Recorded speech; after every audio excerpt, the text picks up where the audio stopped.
विजयपुर एक छोटा और सीधा सादा गांव था। उसी गांव में मदन रहता था, जो स्वभाव से बहुत आलसी और कामचोर था। वो अपनी पत्नी चंपा और अपनी बूढ़ी माँ के साथ रहता था। रोज सुबह मदन काम पर जाने के बजाय सिर्फ वादे करता था। अरे माँ, तुम दोनों बिल्कुल परेशान मत हो। आज देखना, आज मैं पक्का कोई न कोई काम ढूंढ कर ही घर लौटूंगा। अरे मदन, यही बात कहते कहते तू 24 साल का बड़ा नौजवान हो गया, पर आज तक तूने एक दिन का भी काम नहीं ढूंढा। मेरी तो किस्मत ही खराब है जो मुझे ऐसा आलसी पति मिला, और तो और ऊपर से ये सासू माँ। क्या कहा? किस्मत मेरी खराब है जो तेरे जैसी नखरे दिखाने वाली बहू मिली। तेरे नखरे हमारे अलावा और कौन उठाता? दोनों की तू तू मैं फिर से शुरू हो गई।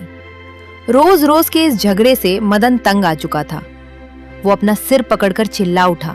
बस शांत हो जाओ तुम दोनों। क्या इस घर में एक दिन भी शांति नहीं रह सकती? ठीक है, हम शांत हो जाते हैं, लेकिन आज बात बदलने से काम नहीं चलेगा। आज तुम्हें काम ढूंढ कर ही आना होगा। पक्का चंपा, आज मैं तुमसे वादा करता हूँ। और माँ, मैं तुमसे भी सच सच कह रहा हूँ, आज काम ढूंढ कर ही घर आऊंगा। मदन, रोज रोज झूठी कस्में और वादे मत किया कर। बस आज अपने इस वादे को पूरा कर देना। ठीक है माँ, अब मैं निकलता हूँ। शाम को अच्छी खबर के साथ ही वापस आऊंगा। Bye bye. मदन हर बार की तरह अपने परिवार को मीठी मीठी बातों में उलझाकर काम पर निकलने का नाटक करके घर से निकल गया। उसका काम ढूंढने का कोई इरादा नहीं था। वो आराम से गांव की गलियों में टहलने लगा। तभी उसकी नजर गांव के बड़े चबूतरे पर पड़ी, जहां गांव के कई लोग बड़े गंभीर चेहरे लिए आपस में खुसर फुसर कर रहे थे। मदन की उत्सुकता बढ़ी और वो कदम बढ़ाता हुआ उनके पास पहुंच गया। अरे चाचा, राम राम। आज पूरी पंचायत यहाँ चबूतरे पर क्यों जमा है? चेहरे पर इतनी मायूसी क्यों है? गांव में सब ठीक तो है ना? अरे मदन, क्या बताएं, बहुत बुरी खबर है।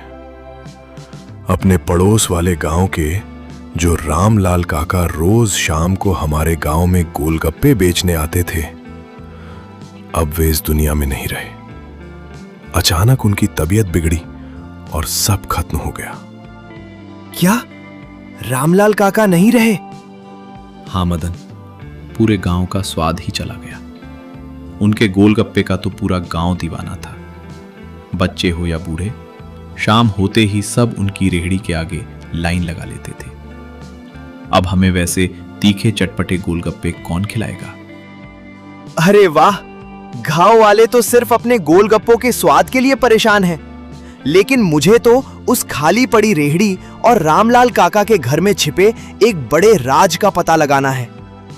चाचा, आप लोग गोलगप्पे के स्वाद के लिए परेशान हैं, पर मैंने तो सुना था कि रामलाल काका के पास गोलगप्पे के पानी का एक ऐसा गुप्त फार्मूला था जो उन्होंने किसी को नहीं बताया। अब उनके जाने के बाद उनकी पत्नी और बच्चों का क्या होगा? क्या वो राज भी उनके साथ चला गया? तू कहना क्या चाहता है मदन? यही कि कोई न कोई तो अब उनकी जगह जरूर लेगा। आप लोग फिक्र मत करो, कोई न कोई रास्ता निकलेगा। मदन ने बात तो गोलगप्पे के स्वाद की कही थी, लेकिन उसकी नीयत में कुछ और ही खिचड़ी पक रही थी। वो बिना एक पल गवाए तुरंत रामलाल काका के गांव की पगडंडी पर तेजी से कदम बढ़ाने लगा। अगर वो गुप्त नुस्खा मुझे मिल गया तो मदन को फिर कभी धूप में काम ढूंढने के लिए भटकना नहीं पड़ेगा। लेकिन रामलाल काका का घर, क्या सच में वहां सिर्फ उनकी रोती बिलखती फैमिली है, या फिर कुछ ऐसा जो पूरे विजयपुर गांव की किस्मत बदल देगा? मदन बड़ी तेजी से कदम बढ़ाता हुआ बगल वाले गांव पहुंच गया। रास्ते भर वो सिर्फ यही सोच रहा था कि काका के घर में घुसा कैसे जाए। आखिरकार घूमते घूमते वो रामलाल काका की गली में पहुंच ही गया। तभी उसे गली के मोड़ पर एक औरत अपने घर के बाहर काम करती हुई दिखाई दी। मदन ने तुरंत अपनी चाल बदसूरत ढीली की, चेहरे पर शरीफों वाला मासूम मुखौटा लगाया और उस औरत के पास पहुंच गया। ए बहन जी, जरा सुनिए तो। राम राम। राम राम। कौन हो भाई तुम? इस गली में पहली बार दिखे हो, किससे मिलना है? जी वो मैं जरा रामलाल काका के घर का पता पूछ रहा था। सुना है आज उनके घर काफी लोग आए होंगे, रिश्तेदार, नातेदार, मेहमान। घर में पैर रखने की जगह नहीं होगी ना? मेहमान? अरे भाई, तुम किस दुनिया में जी रहे हो? बेचारों की आर्थिक हालत पहले से ही ढीली थी। रिश्तेदार तो दुख में वैसे ही गायब हो जाते हैं। घर में कोई मेहमान नहीं है। वाह मदन, किस्मत हो तो तेरी जैसी। मैदान बिल्कुल साफ है। अरे बड़ा बुरा हुआ। यानी आपके कहने का मतलब है कि घर पर इस वक्त केवल उनकी बेचारी पत्नी ही अकेली है? हाँ भाई, केवल उनकी पत्नी ही घर पर अकेली बैठी रो रही हैं। पर तुम इतना हिसाब किताब क्यों लगा रहे हो? कौन हो तुम और क्या काम है उनसे? बहन जी, मैं वो इंसान हूँ जिससे रामलाल काका ने कुछ महीने पहले बहुत सारा पैसा उधार लिया था। क्या उधार लिया था? अरे राम राम, वो भले आदमी तो अब इस दुनिया में रहे ही नहीं, और तुम इस दुख की घड़ी में बेचारी अकेली औरत से पैसे वसूलने आए हो। तुम्हें जरा भी तरस नहीं आता?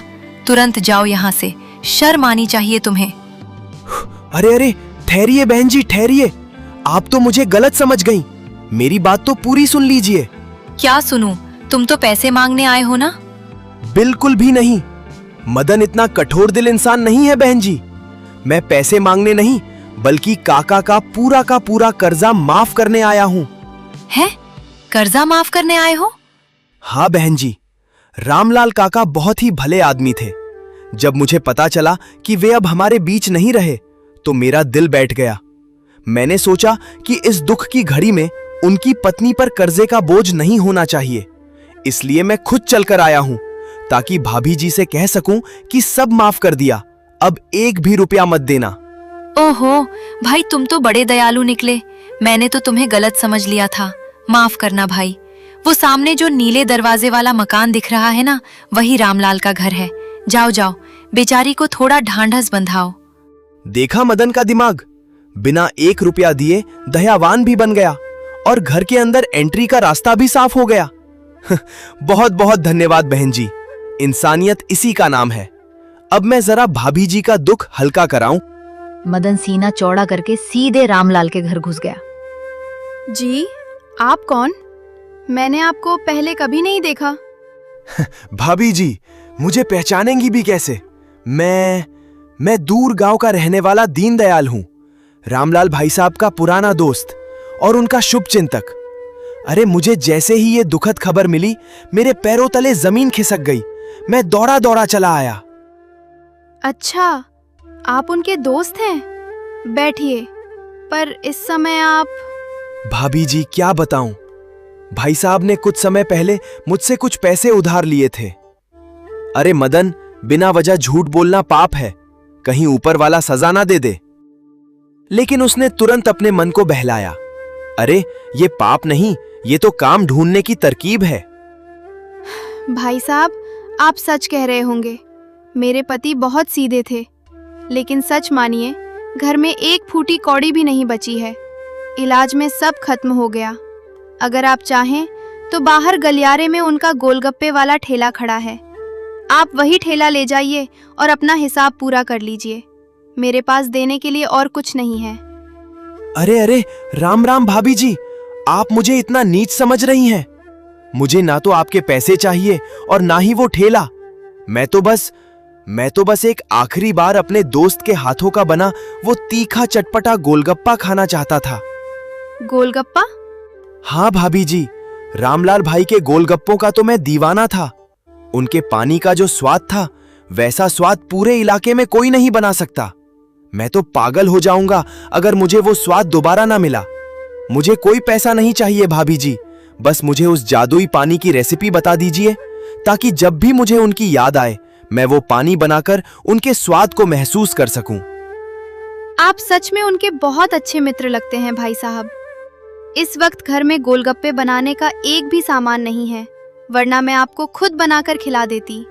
लेकिन मैं आपको उनकी पूरी गुप्त रेसिपी बता देती हूँ। वे मुझे हमेशा सिखाया करते थे। वाह मदन, तीर सीधे निशाने पर लगा है। भाभी जी आप बताइए, मैं बहुत ध्यान से सुन रहा हूँ। ध्यान से सुनिए। गोलगप्पे के उस खास पानी का असली राज है ताज़ा हरा धनिया, पुदीना, भुना हुआ जीरा, काला नमक, थोड़ी सी सौंठ और सबसे खास इमली का गाढ़ा रस और एक चुटकी खास घर का पिसा हींग मसाला। और आलू के मसाले में उबले मटर, बारीक कटा प्याज और भुना लाल मिर्च पाउडर मिलाया जाता है। मदन ने एक एक मसाले और नाप तोल को अपने दिमाग में ऐसे छाप लिया जैसे किसी खजाने का नक्शा याद कर रहा हो। भाभी जी, आपका बहुत बहुत धन्यवाद। आप चिंता मत कीजिए, भगवान सब ठीक करेंगे। अब मैं चलता हूँ। रामलाल के घर से निकलते ही मदन का दिमाग काम करने लगा। रेसिपी तो मिल गई थी, लेकिन मसाले और सामान खरीदने के लिए पैसे कहाँ से आएंगे? तभी उसे अपने सीधे सादे दोस्त सुमित का ख्याल आया। मदन तुरंत सुमित के घर पहुंचा और दरवाजे पर ही मुंह बनाकर रोने का नाटक करने लगा। ओह सुमित भाई, बचा ले मुझे। आज मेरी माँ की तबीयत बहुत खराब हो गई है। क्या हुआ मदन? चाची जी को क्या हो गया? अरे भाई, अचानक बहुत तेज सिरदर्द और बुखार आ गया है। डॉक्टर ने तुरंत दवाइयां लिखी हैं। मेरे पास इस वक्त केवल कुछ ही पैसे कम पड़ रहे हैं। मुझे बस 100 रुपए दे दे भाई। शाम को जैसे ही काम का पैसा मिलेगा, सबसे पहले तेरा उधार चुकाऊंगा। अरे मदन, तू रो मत। माँ चाची जी की दवाई का सवाल है। ये ले 100 रुपए और जल्दी जा। तेरा ये एहसान मदन जिंदगी भर नहीं भूलेगा भाई। पैसे मिलते ही मदन के आंसू गायब हो गए। वो बिना एक पल गवाए सीधे गांव की बड़ी किराना दुकान पर पहुंचा। उसने दुकानदार से पुदीना, हरा धनिया, इमली, भुना जीरा, काला नमक, हींग, थोड़े उबले मटर और सूजी मैदा मांगा। दुकानदार ने हैरानी से मदन को देखा, पर पैसे मिलते ही सारा सामान बांधकर दे दिया। सामान का थैला हाथ में आते ही मदन हवा की रफ्तार से अपने घर की तरफ भागा। घर पहुंचते ही उसने किसी से एक शब्द भी नहीं कहा, न अपनी माँ से, न अपनी पत्नी चंपा से। वो सीधा रसोई घर में घुस। तभी उसकी माँ और उसकी पत्नी उसके पास आती है। अरे मदन, ये क्या कर रहा है? आते ही रसोई में क्यों घुस गया? काम का क्या हुआ? सुनो जी, सुबह तो बड़े बड़े वादे करके गए थे, अब रसोई में छिपकर क्या कर रहे हो? तुम दोनों बाहर ही रुको। आज मदन इस घर में ऐसा धमाका करने वाला है जिसकी महक पूरे विजयपुर गांव में फैलेगी। रसोई के अंदर मदन ने इमली भिगोई, पुदीना धनिया पीसा और रामलाल काका की बताई रेसिपी के अनुसार एक एक मसाला नापकर पानी में मिलाने लगा। पानी का रंग बदलते ही पूरे घर में एक सौंधी और चटपटी खुशबू फैलने लगी और गर्मा गर्म गोलगप्पे छाने। माँ जी, महक तो बहुत ही जबरदस्त आ रही है, पर ये बना क्या रहे हैं? कहीं रसोई का कोई नुकसान तो नहीं कर दिया? मुझे भी कुछ समझ नहीं आ रहा चंपा। ये लड़का आज सुबह से ही कुछ बदला बदला सा लग रहा है। लगा बेटा प्लेट। लो भाई, हाजिर है विजयपुर गांव का सबसे बेहतरीन, चटपटा और जादुई गोलगप्पा। अरे मदन, ये गोलगप्पे तूने बनाए हैं? सुनो जी, कहीं बाजार से खरीद कर तो नहीं लाए? तुम और रसोई में गोलगप्पे बना लो, मुझे तो यकीन ही नहीं हो रहा। अरे शंका मत करो यार, तुम्हारे सामने तो बनाया। मदन ने झटपट 2 प्लेटें लगाईं। गोलगप्पे में मसाला भरा, तीखा मीठा पानी डाला और एक प्लेट अपनी माँ को तो दूसरी अपनी पत्नी चंपा को थमा दी। दोनों ने थोड़ा हिचकिचाते हुए पहला गोलगप्पा मुंह में रखा। अगले ही पल दोनों की आंखें फटी की फटी रह गई। मुंह में गोलगप्पा फूटते ही चटपटे पानी और मसालों का ऐसा जादुई स्वाद घुला कि दोनों बस चबाती ही रह गई। अरे वाह मदन, ये तो बिल्कुल वैसा ही स्वाद है जैसा रामलाल काका बनाते थे। इतना तीखा, इतना स्वादिष्ट। तूने ये सब कैसे सीखा? सच में माँ जी, ऐसा गोलगप्पा तो मैंने आज तक कभी नहीं खाया। चटपटा पानी तो इतना लाजवाब है कि मुंह का स्वाद ही बदल गया। मदन जी, आप तो सच में कमाल के कारीगर निकले। देखा, कहा था ना कि मदन आज कोई ना कोई काम पक्का करके आएगा। पर बेटा, स्वाद तो बहुत बढ़िया है, लेकिन अब आगे का क्या प्लान है? इस हुनर का क्या करेगा? माँ, प्लान बिल्कुल साफ है। रामलाल काका के जाने के बाद पूरा गांव गोलगप्पों के स्वाद के लिए तरस रहा है। कल सुबह ही मैं गांव के किनारे चौराहे के पास अपनी रेहड़ी लगाऊंगा। अरे वाह, ये तो बहुत ही बढ़िया विचार है। गांव के लोग तो वैसे भी गोलगप्पों के दीवाने हैं। आपका ठेला तो पहले ही दिन सुपर हिट हो जाएगा। बेटा मदन, आज तूने मेरा दिल खुश कर दिया। इतने सालों बाद तूने अपनी जिम्मेदारी समझी। अगर तू मेहनत से काम करेगा तो हमारी सारी गरीबी दूर हो जाएगी। मेरा पूरा आशीर्वाद तेरे साथ है। अगली सुबह सूरज निकलते ही मदन पूरे उत्साह के साथ उठ गया। उसने लाल मीठी और हरी तीखी चटनी तैयार की, गोलगप्पे सजाए और गांव के किनारे चौराहे पर एक साफ सुथरा ठेला लगा दिया। ठेले पर लगा कपड़ा और साफ सफाई देखकर कोई कह ही नहीं सकता था कि ये मदन का पहला दिन है। मदन सीना चौड़ा करके ग्राहकों का इंतजार करने लगा। आइए आइए विजयपुर वालों, गर्मा गर्म चटपटे तीखे और जायकेदार गोलगप्पे खाइए। ऐसा स्वाद जो आपने पहले कभी नहीं चखा होगा। कुछ देर तो कोई नहीं आया, लेकिन तभी गांव की दो महिलाएं शांता और कांता। अरे कांता, जरा अपनी आंखें मलकर देखना, ये सामने ठेले पर मदन ही खड़ा है या कोई और? अरे हाँ शांता, ये तो अपना मदन ही है। लगता है आज सूरज पूरब के बजाय पश्चिम से उगा है, जो ये आलसी मदन सुबह सुबह काम पर निकल आया। रोज रोज ताने मारना छोड़ो, आज मदन के हाथ के बने गोलगप्पे खाकर तो देखो। अगर स्वाद ना आए तो कहना। अच्छा, तो अब मदन साहब हमें गोलगप्पे खिलाएंगे? कहीं पानी की जगह सादा पानी ही तो नहीं पिला देगा? हाँ मदन, अगर तेरे गोलगप्पे खाकर हमारा पेट खराब हो गया तो तेरी शिकायत तेरी माँ से करेंगे। चाची, एक बार खाओ तो सही, फिर देखना तुम रोज शाम को यही खींची चली आओगी। मदन ने झटपट 2 प्लेटें सजाईं। फूले हुए गोलगप्पे में चटपटा मसाला भरा और इमली पुदीने का ठंडा ठंडा पानी भरकर दोनों चाचियों की तरफ बढ़ा दिया। शांता और कांता ने शक की नजरों से देखते हुए पहला गोलगप्पा मुंह में रखा। अगले ही पल दोनों के चेहरे के भाव बदल गए। मुंह में तीखे खट्टे पानी का धमाका होते ही दोनों की आंखें फटी की फटी रह गईं। अरे बाप रे मदन, ये पानी तूने बनाया है? अरे वाह मदन, ये तो बिल्कुल वैसा ही तीखा और चटपटा स्वाद है जैसा अपने रामलाल काका बनाते थे। सच में मजा ही आ गया। क्यों चाची, कहा था ना, मदन का वादा कभी झूठा नहीं होता। मानना पड़ेगा मदन, तूने तो कमाल कर दिया। हम तो मजाक उड़ा रहे थे, पर तेरा स्वाद तो वाकई में नंबर 1 है। ले, 1 प्लेट और लगा दे। हाँ मदन, बहुत बढ़िया गोलगप्पे बनाए हैं।